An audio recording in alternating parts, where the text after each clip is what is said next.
말씀 예수님의 이름으로 기도드립니다. 아멘. 좋은 아침입니다. 자, 앞뒤 돌아보면서 이렇게 인사합니다. 사랑합니다. 축복합니다. 서로 인사 한번 나눕니다. 축복합니다. 예. 저는 한국에 올림픽이 열리던 해인 1988년에 대학에 들어갔습니다. 88학번이지요.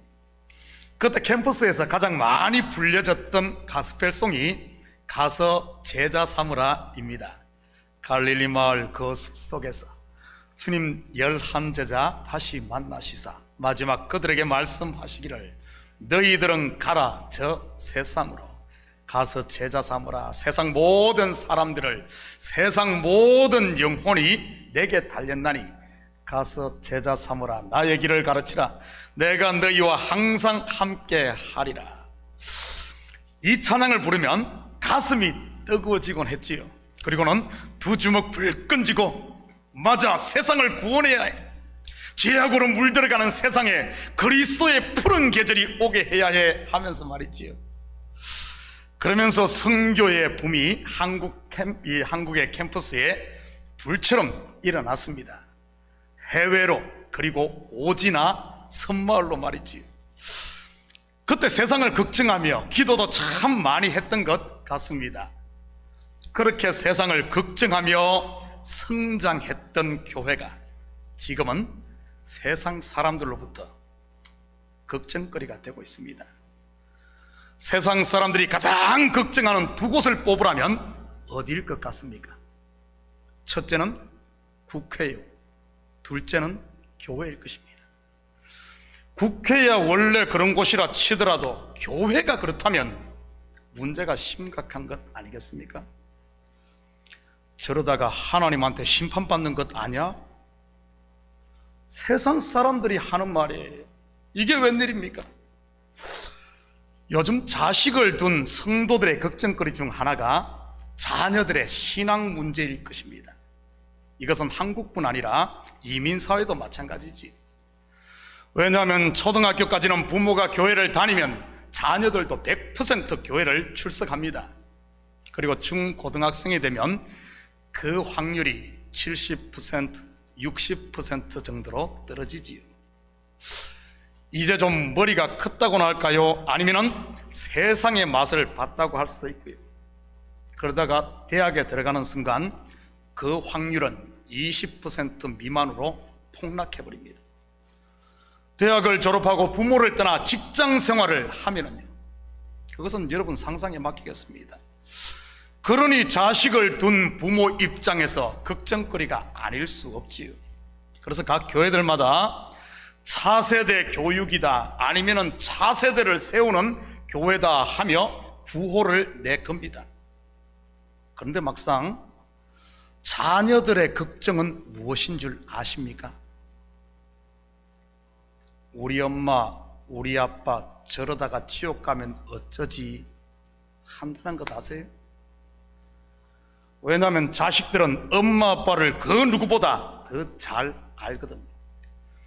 교회에서는 천사 같은 장로님, 권사님, 집사님, 차 안에서는 불신자, 그리고 집에서는 악마.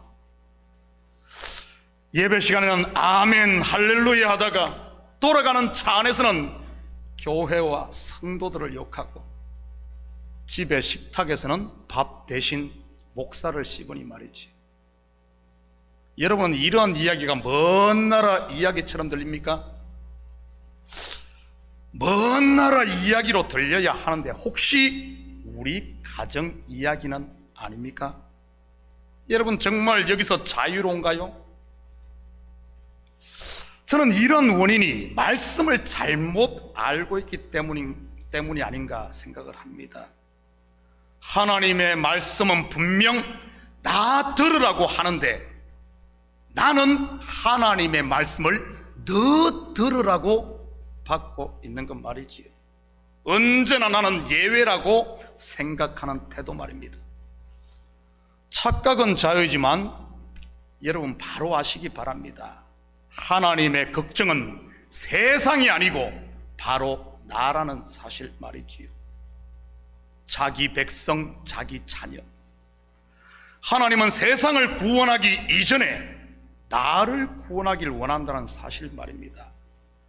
내가 세상을 변화시키는 게 아니라 내가 변할 때 세상이 변하는 것입니다. 예수님이 어떻게 세상을 변화시켰습니까? 자신이 죽으심으로 아닌가요? 우리는 분명 예수님을 영접한 그리스도인입니다. 그렇다면 예수님이 그러셨다면 우리도 당연히 그래야 하는 것 아닌가요? 오늘 말씀도 지금 하나님께서 나에게 하시는 말씀으로 들을 수 있기를 축복합니다. 그래야 내가 변하고, 그래야 세상이 변하고, 그래야 자녀가 변하는 것이니까요. 아멘. 우리는 계속해서 예루살렘의 멸망과 예루살렘 성전이 무너지는 징조에 대해 살펴보고 있습니다. AD 70년에 멸망한 예루살렘과 성전의 파괴는 육신을 입고 오신 예수 그리스도의 십자가 죽음과 연결되어 있다고 했습니다. 그리고 예수님의 죽음은 그와 연합된 나의 죽음과 또한 연결되어 있지요. 예수 그리스도를 주로 영접한 성도들은 모두 나라는 옛 성전이 예수와 함께 죽고 그리스도와 함께 살아나 하나님의 영이 거하시는 새 성전으로 세워져 가고 있는 것입니다. 그래서 오늘 본문의 말씀은 어제의 역사이면서 현재 내 속에서 일어나고 있는 우리 성도들의 매일의 삶이고 또한 내일의 이야기인 것입니다. 지난주와 마찬가지로 오늘도 내 속에 있는 성전인 옛사람이 무너지는 징조에 포커스를 맞춰서 본문을 살펴보도록 하겠습니다. 24절입니다. 그들이 칼날에 죽임을 당하며 모든 이방에 사로잡혀 가겠고 예루살렘은 이방인의 때가 차기까지 이방인들에게 밟히리라. 그들이 칼날에 죽임을 당하며, 여기서 그들은 누구겠습니까?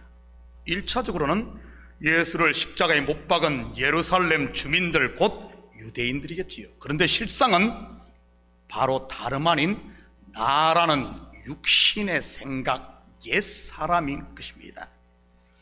시부모와 신우에게 당한 구박으로 인해 분노하고 있는 내 감정, 코로나로 인해 낙심하고 있는 내 마음, 남을 희생시켜서라도 더 갖고 더 높아지고자 하는 내 속에 있는 탐욕, 주체할 수 없는 시기와 질투, 미움과 원망 같은 것들 말이지요. 이런 것들이 칼날에 죽임 당한다고 했네요. 여기에 칼날 할 때 날은 원어로 스토마로서 입이라는 뜻입니다. 다시 말해 칼의 입 또는 입의 칼이라는 말이지요. 입의 칼이 무엇입니까? 히브리서에 보면 좌우에 날선 어떤 금보다도 예리한 하나님의 말씀이 나오고, 에베소서에서는 성령의 금 곧 하나님의 말씀이라고 나옵니다. 입의 칼은 바로 진리의 말씀인 복음 곧 하나님의 은혜를 말하는 것이지요. 십자가의 구원의 은혜를 아는 순간 잘났다고 씩씩거리는 나라는 옛 생각은 단칼에 죽는 것입니다. 내가 바로 1만 달란트 탕감받은 자라는 이 진리를 알 때 100데나리온 빚진 동관 빚 안 갚는다고 씩씩거리던 그것이 용서할 수 있고 내려놓게 되는 것이지요. 겉으로 보면 그를 자유케 한 것 같지만 실상은 내가 자유하게 되는 것입니다. 이런 자유함 있기를 축복합니다. 왜냐하면 여러분이 바로 1만 달란트 탕감받은 그 주인공이기 때문이지요. 세상 말로 하면 대박 맞은 인생 말입니다. 이방인에게 사로잡혀 가고 이방인들에게 밟힌다는 말은 무슨 뜻일까요? 여러분, 누가 이방인입니까? 물론 1차적으로는 로마입니다. 그렇다면 지금 나의 옛사람을 짓밟고 있는 이방인은 누구일까요? 성경에 보면 가장 먼저 나오는 이방인이 바로 아브라함입니다. 창세기 14장 13절입니다. 도망한 자가 와서 히브리 사람 아브라함에게 알리니 그때 아브라함이 아모리 족속 마므레의 상수리 숲을 근처에 거주하였더라. 마므레는 에스골의 형제요 또 아넬의 형제라. 이들은 아브라함과 동행한 사람들이더라. 여기에 보면 히브리 사람이란 말이 나옵니다. 이 히브리인이란 말이 강을 건너온 자, 이주해온 자란 의미로 이방인이라는 말입니다. 가나안 족속 입장에서 아브라함은 이방인이었던 것이지요. 그리고 아브라함은 가나안에서 평생을 이방인과 나그네로 살았습니다. 그런데 그 후 약 500년 후에 어떤 일이 일어납니까? 출애굽한 아브라함의 후손인 히브리인들, 곧 이방인들이 가나안을 정복하며 발바닥으로 밟지요. 예수님도 이 땅에 이방인으로 오신 것 아십니까? 요한복음 1장 11절입니다. 자기 땅에 오매 자기 백성이 영접하지 아니하였으나, 한마디로 자기 백성으로부터 이방인 취급을 당한 것이지요. 강도 만난 자의 이웃 비유에서도 강도 만난 자를 도와준 사람이 누구입니까? 사마리아 사람입니다. 당시 사마리아 사람들은 유대인들에게 이방인 취급을 받지 않았습니까? 그 사마리아는 누구를 상징합니까? 바로 이방인으로 오신 예수님이지. 이러한 이방인이신 예수님이 오셔서 강도의 소굴이 되어버린 성전을 엎어버리고 바리새인들과 종교 지도자들의 머리를 밟아버리지 않습니까? 독사의 자식들아 하면서 말이지. 초대교회 때 이방인은 주로 율법 아래에 있지 않은 자를 일컫게 됩니다. 율법 아래에 있지 않는 자가 누구입니까? 갈라디아 3장 23절에서 25절입니다. 믿음이 오기 전에 우리는 율법 아래에 매인바되고 계시될 믿음의 때까지 갇혔느니라. 이같이 율법이 우리를 그리스도께로 인도하는 초등교사가 되어 우리로 하여금 믿음으로 말미암아 의롭다함을 얻게 하려 함이라. 믿음이 온 후로는 우리가 초등교사, 다시 말해 율법 아래에 법 아래 있지 아니하도다. 한 군데 더 봅니다. 로마서 6장 14절입니다. 죄가 너희를 주장하지 못하리니 이는 너희가 법 아래에 있지 아니하고 은혜 아래에 있음이라. 율법 아래에 있지 않은 이방인 누구죠? 은혜 아래에 있는 저와 여러분이지. 바로 복음을 들음으로 진리를 알아 더 이상 율법의 종노릇 하지 않고 은혜가 왕노릇 하는 사랑의 빚진 자 말이지. 지금까지 내 열심과 내 의 그리고 내 잘난 맛과 다른 사람을 정죄하는 재미로 신앙생활을 했는데 목사님 설교를 들을수록 속에서 뿔딱지가 납니까? 그것 다 율법 아래 있는 가짜로 가면서 막 까니까 말이지. 그거 까여야 합니다. 그거 까여야 해요. 그런데 바로 하시기 바랍니다.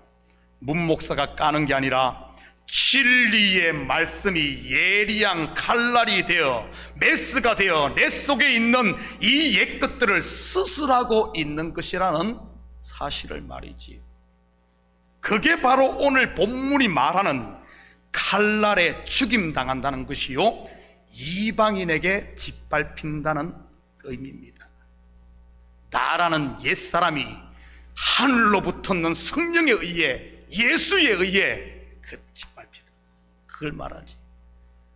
마음의 성문 걸어 잠그고 버티며 고집 부리지 마시고 마음의 빗장을 풀고 주님을 나의 왕자의 모심으로 그와 더불어 왕노릇 할 수 있기를 축복합니다. 아멘. 이걸 칼에 놓으니까 이거 알 수가 있나? 빨리 꺼내야 되는데. 25절 26절입니다. 1월 성신에는 징조가 있겠고 땅에서는 민족들이 바다와 파도의 성난 소리를 인하여 혼란한 중에 공고하리라. 사람들이 세상에 임할 일을 생각하고 무수함으로 기절하리니 이는 하늘의 권능들이 흔들리겠습니다. 문자로만 보면 아주 무시무시합니다. 성경 다른 곳에서는 해와 달의 3분의 1이 빛을 잃는다고 이렇게 표현하지요. 어제 아침에 영하 10도까지 기온이 내려갔습니다. 거기다가 칼바람까지 부니 체감온도는 아마 영하 15도, 20도 넘었을 겁니다. 집에서 나와서 20분 정도 차가 있는 파킹해놓은까지 걸어가는데도 얼굴이 시리더라고요. 교회 와서 보니까 이게 따가워요, 따가워요. 왜 우리가 살고 있는 뉴욕에 이런 추운 겨울이 오죠? 태양으로부터 지구가 좀 멀어져서 그런 것이지요. 그런데 만약 해가 3분의 1의 빛을 잃으면 어떻게 될까요? 그것은 그냥 빙하기가 아니라 빙하기 할아버지가 되고 말 것입니다. 뭐 공고하고 기절하는 정도가 아니라 한순간 모든 것이 끝인 것이지요. 성경을 겉의 것으로 보지 말고 지금 나에게 하시는 말씀으로 보자고 했습니다. 그렇다면 1월 성신의 징조가 있고 하늘의 권능이 흔들린다는 뜻이 무엇일까요? 내 속에서 말이죠. 하늘에 있는 해, 달, 별, 곧 광명체는 내 발의 등이요 내 길에 비친 하나님의 언약, 곧 말씀을 말하는 것입니다. 이는 곧 하나님의 말씀이 진리로 새롭게 깨달아질 때마다 지금까지 내가 붙들고 있던 것들이 흔들린다는 이런 말입니다. 하늘처럼 붙들고 있던 옛 언약들 말이지요. 작년 한 해 동안 설교하면서 여러분 속에 이러한 흔들림이 있음을 저는 많이 보았습니다. 어떤 분들은 이러한 옛 하늘이 종이짝처럼 말리고 있는 분들도 있고요, 또한 어떤 분들은 흔들리지 않으려고 꽉 붙들고 용쓰고 있는 분들도 있고요. 하늘의 권능이 흔들리는데 붙들고 있다고 되겠습니까? 여러분이 아는 성경 지식, 지금까지 붙들고 있던 신념이 흔들립니까? 여러분 그것 가지고 스트레스 받지 마시고 시험 들지 마시고 헝긋 벗고 새 옷 입기를 축복합니다. 은혜와 평강의 이 새 옷 말이지요. 여러분 청룡열차 타보셨습니까? 그것 타고 살겠다고 꽉 붙들고 있으면 다음 날 몸살 납니다. 제가 소시적 대전 엑스포 할 때 그곳에 있는 청룡열차를 처음 탔다가 거의 초죽음 되었지 않습니까? 저는 그때 청룡열차를 처음 타보았는데 그것이 내 인생의 처음이자 마지막이 되었습니다. 그냥 청룡열차에 몸을 맡겼으면 지금도 즐길 텐데 말이지요. 그때의 트라우마로 저는 지금도 놀이공원 가면 한쪽 구석에서 책 보고 졸다가 옵니다. 두 사내아이 대학 보낼 때까지 말이지요. 저처럼 바보 되지 마시고 오늘 주어지는 말씀을 아멘으로 받기를 축복합니다. 다른 성도들은 얼굴이 다 봉덕각시처럼 행복하게 예배를 드리며 진수성찬의 말씀을 먹는데 혼자 나는 절대 듣지 않을 거야, 굶어 죽으면 죽었지 먹지 않을 거야, 저 목사님 결국 나를 살찌워 잡아먹으려고 하는 거야 하면서 오해하지 마시고요. 이처럼 1월 성신의 징조가 있고 하늘의 권능들이 흔들리고 1월 성신이 빛을 잃게 되면 어떤 일이 일어날까요? 요한계시록 21장 23절입니다. 그 성은 해나 달의 비침이 쓸데없으니 이는 하나님의 영광이 비치고 어린 양이 그 등불이 되심이라. 바로 새 하늘이 임하고 하늘의 영광과 그리스도의 빛, 은혜의 빛으로 충만해지는 겁니다. 옛 것들이 물러갈 때 새 것으로 말이죠. 그것이 바로 27절 아닙니까? 같이 봅니다. 그때의 사람들이 인자가 구름을 타고 능력과 큰 영광으로 오는 것을 보리라. 대부분의 성도들이 이 구절을 예수님의 재림으로 못 받고 있는 경우가 많습니다. 그러다 보니 모든 관심은 오직 그때가 언제인가 하는 때로 맞춰지지요. 물론 재림 맞습니다.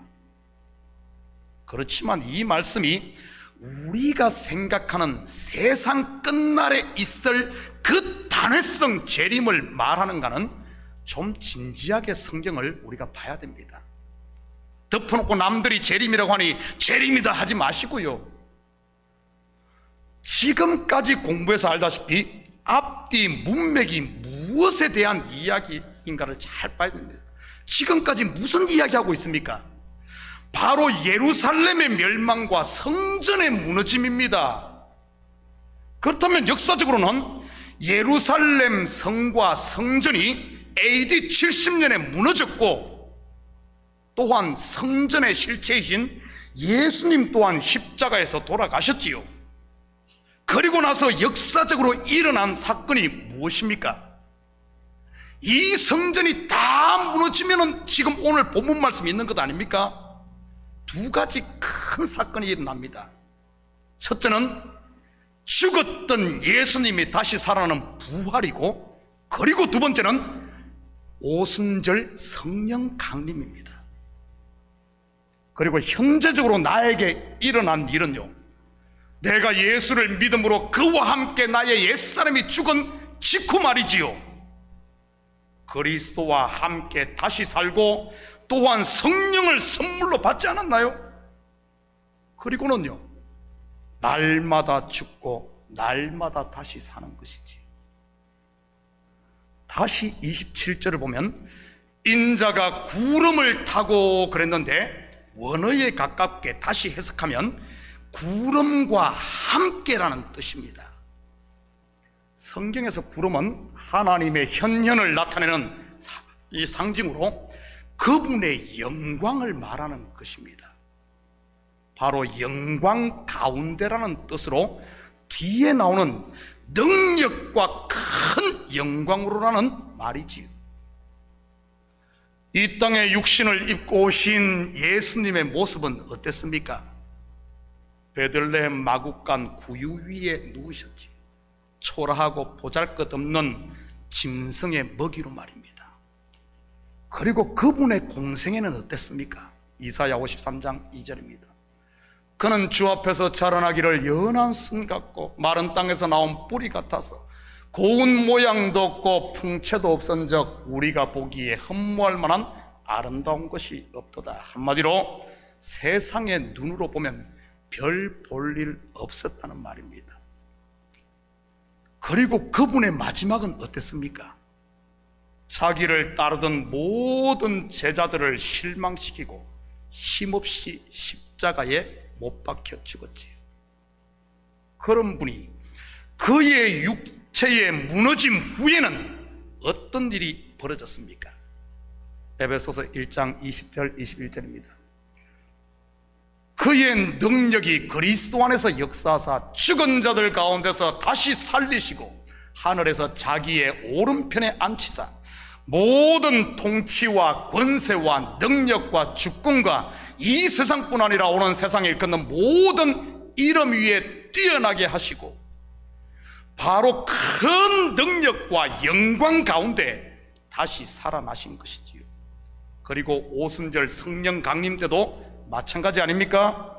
급하고 강한 바람 같은 소리와 함께 불의 혀 같은 능력으로 제자들 가운데 친히 임했지요.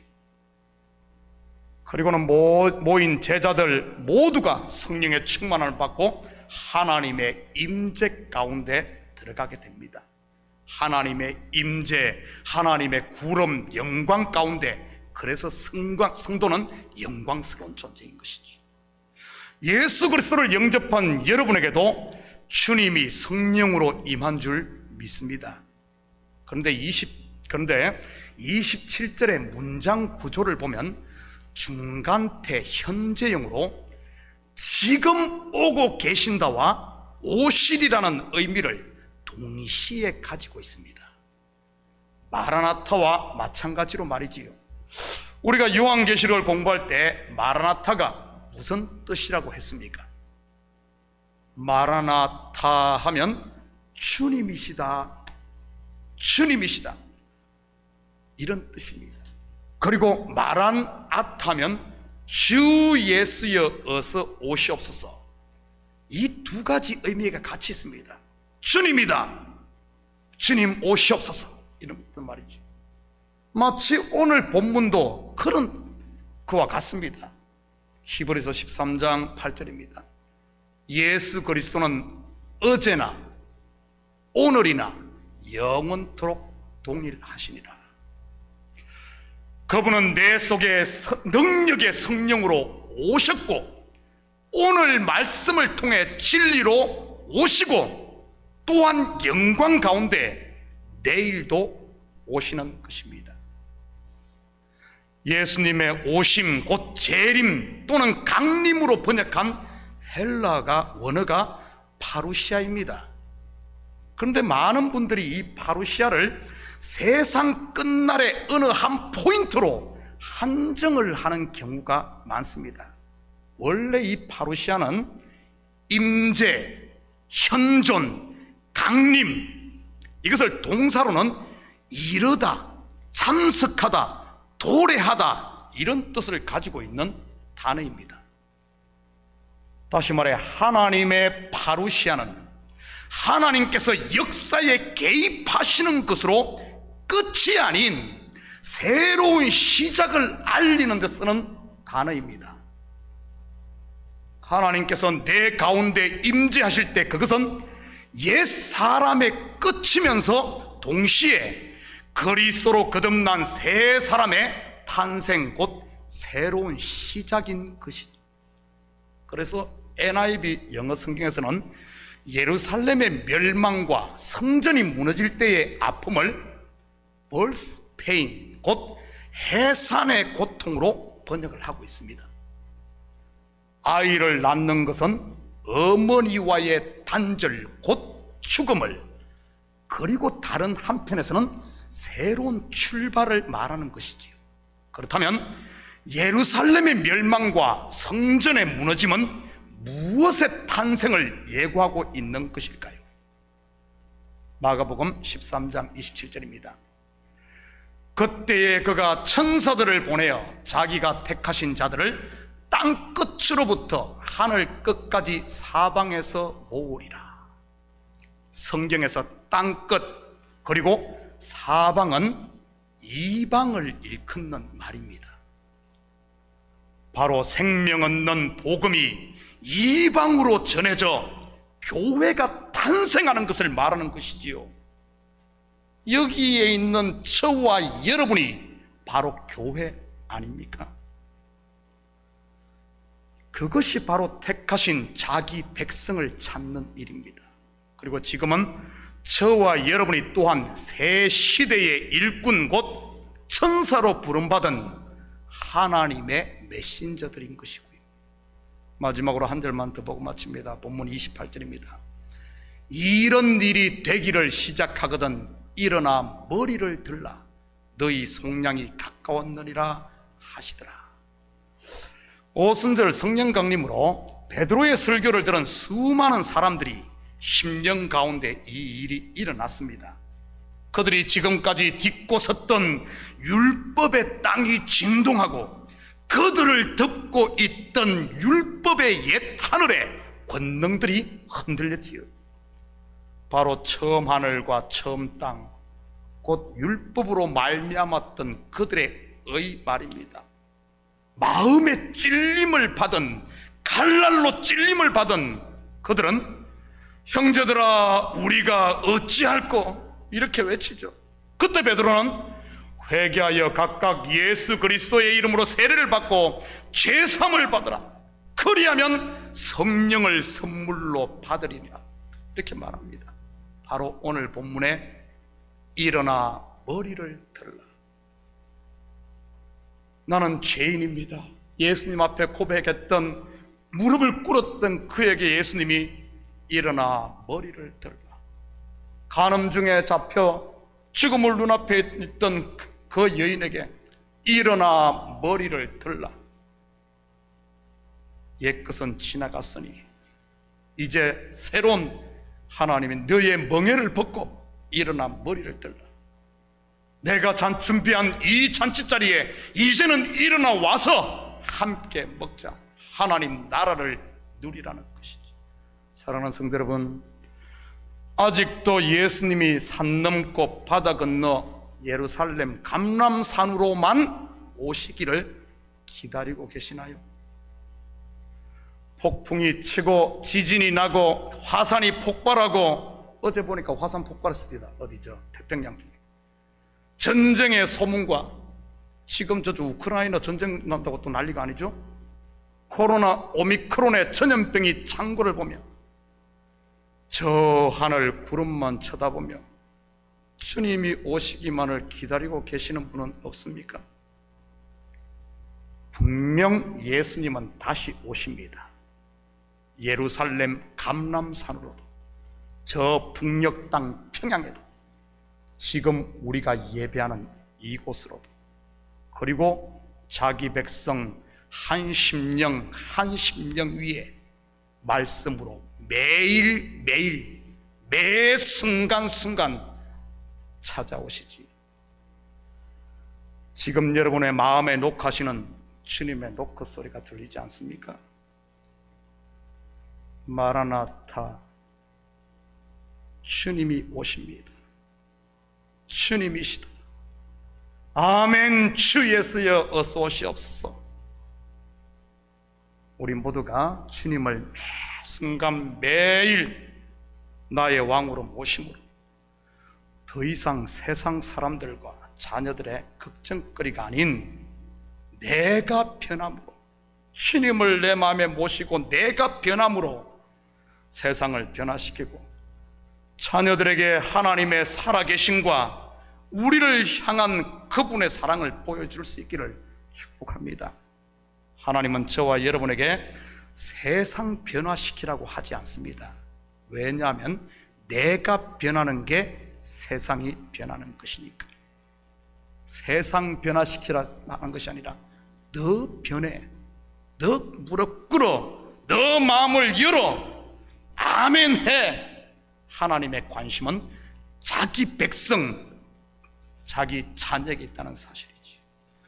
이 한 주도 매 순간순간 나를 찾아오시는 세미한 주님의 음성에 귀 기울이심으로 이 추운 겨울 주님을 홀로 밖에서 떨게 하지 마시고 여러분의 마음의 방에 딱 모심으로 따뜻한 커피도 한 잔 대접하시고 차도 대접하시고, 또 우리 매운탕 잘 끓이시는 분 매운탕도 대접하시고, 이번 화요일 날은 갈비탕 한답니다. 갈비탕도 대접하시고 주님이 내 마음의 왕으로 모시고 그분과 함께 행복하고 따뜻한 이 한 주를 보내시기를 주님의 이름으로 축복합니다. 같이 기도하십시다. 사랑의 아버지 하나님, 참으로 감사드립니다.